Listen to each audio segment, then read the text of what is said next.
ಇದೆಯಾ? ಹರೀಶ್ ಪೂಂಜಾ ಪ್ರಕರಣದಲ್ಲಿ ಅವರ ಬಂಧನಕ್ಕೆ ಕಾಂಗ್ರೆಸ್ ಒತ್ತಡ ಏರ್ತಾ ಇದೆ, ಆ ಕಾರಣದಿಂದ ಪೊಲೀಸರು ಆ ಪ್ರಯತ್ನ ಮಾಡ್ತಾ ಇದ್ದಾರೆ. ಒತ್ತಡ ಅಂದ್ರೆ ಏನು?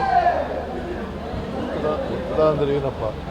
ಬಂಧಿಸಲೇಬೇಕು ಬಂಧಿಸಲಿಕ್ಕೆ ಕಾನೂನು ಪ್ರಕಾರ ಕಾನೂನು ಎಲ್ರಿಗೂ ಒಂದೇ ಅಲ್ವೇನ್ರಿ? ಹೌದು.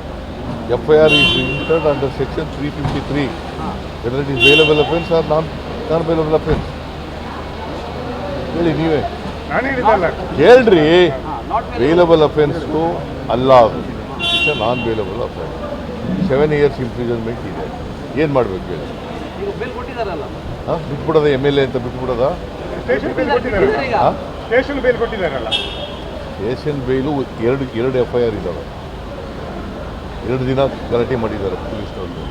ಹಾಗಾದ್ರೆ MLA ಆದರೆ ಪೊಲೀಸ್ನವ್ರಿಗೆ ಮೇಲೆ ಗಲಾಟೆ ಮಾಡ್ಬೋದಾ?